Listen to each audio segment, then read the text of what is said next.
Hey guys, welcome back. This is another video. Again, the woman's perspective. My name is Megan.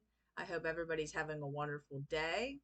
And today we are going to be going over what is in your heart. Okay, so we're going to be touching on rejection. This is actually one of my favorite things to discuss because all of us deal with it. This is something that's a sneaky tactic that Satan uses, and he uses it because he wants all of us to feel bad about ourselves, inadequate, not good enough, compare ourselves to other people.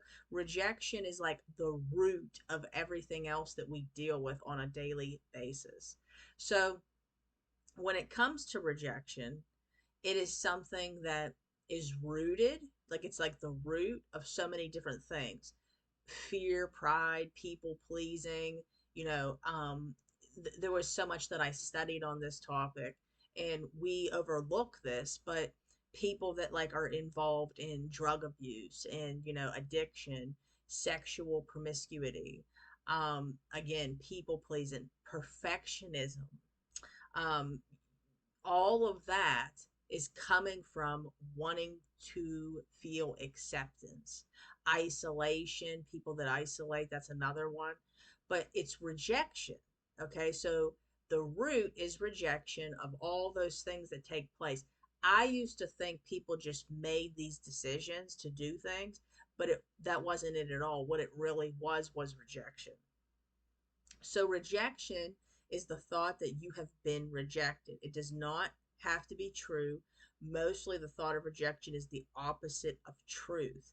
It is designed to make you believe a lie that rejection will be enduring and everlasting.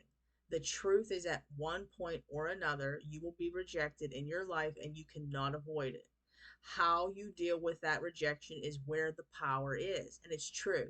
We have a choice, guys. We can either deal with the rejection in ways that we know how, which is coping in some way that's unhealthy, or we can use a healthy way to cope with the rejection and actually come up with coping mechanisms that are going to help us get out of that mindset.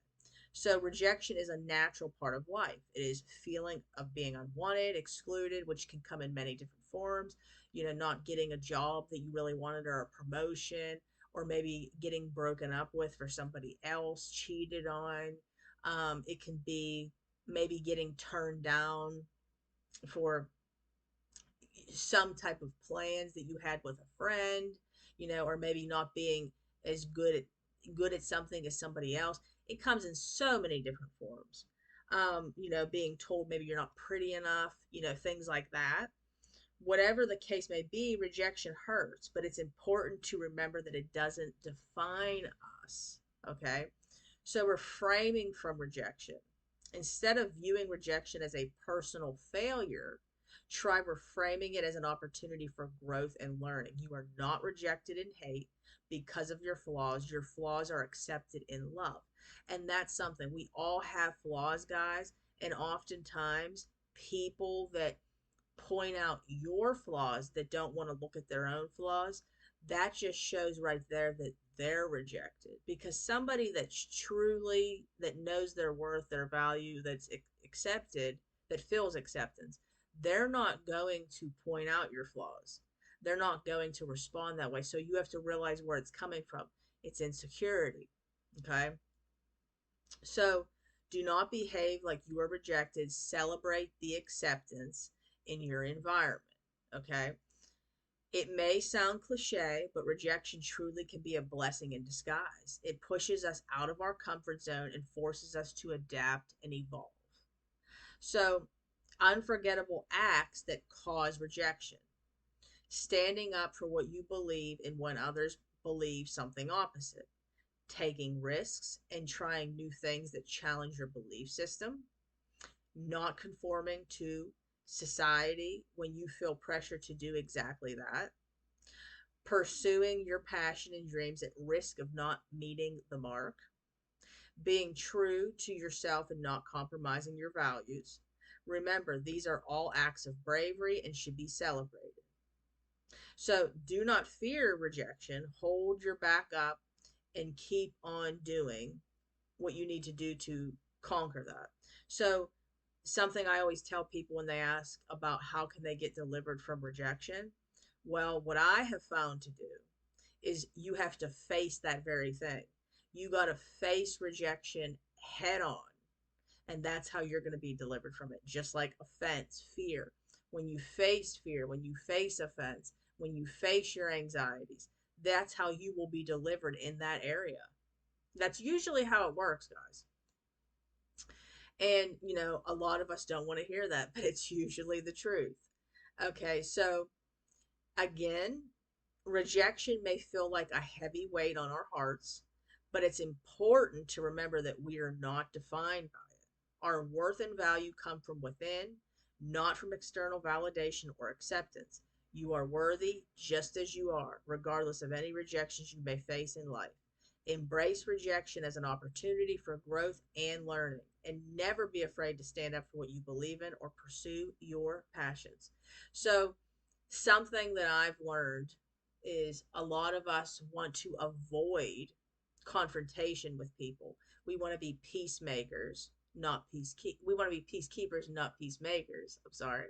So what that means is we will actually compromise our wants, our desires, our passions, things that we believe in because we don't want to offend other people. We don't want to cause riffraff. We don't want to cause somebody to get upset.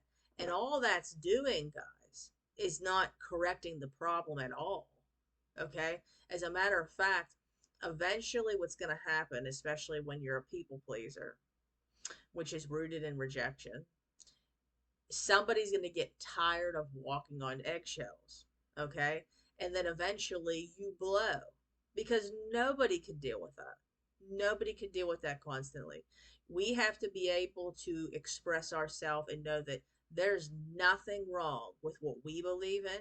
Everybody's entitled to believe in what they want to believe in or like what they want or do what they want. That's why God gave us free will. But we should not try to compromise what we want, what we like to be able to please other people. And we shouldn't think anything less of ourselves if there's something wrong with us because somebody disagrees or somebody chooses to behave or respond in a negative way. You can't change how somebody responds, but you can change how you respond. And that's not your problem if you express how you feel and that person rejects you because you're not rejected. For them to respond that way shows that they have inner work that they have to be working on. And this can go further with even attachment styles. Every single attachment style that there is, whether it's an anxious attachment style, an avoidant attachment style, which is split into fearful avoidant attachment style and then dismissive avoidant style, attachment style, that is all rooted in insecurity and rejection. So a lot of us don't even know anything about that, and we just assume that someone is a certain way. Most people today are insecure and they're rooted in rejection and they feel rejection. So when you look at it from that perspective, you can start working on yourself to become a secure attachment style of yourself and a secure individual rooted in Christ and know that that's the way that we should be headed and we should do something about it and we could be the example to the people and show them, wow, if we stand up for ourselves, it might give them the guts to do the same thing. And we should all be doing it tastefully and proper. And we should be doing it the way Christ would want us to. We're not going to be perfect, of course, but there's ways to handle it without doing it distastefully. So again, I hope that this video on rejection has helped. I hope you all are having a wonderful day, and I will see you in my next video. Bye, guys. God bless.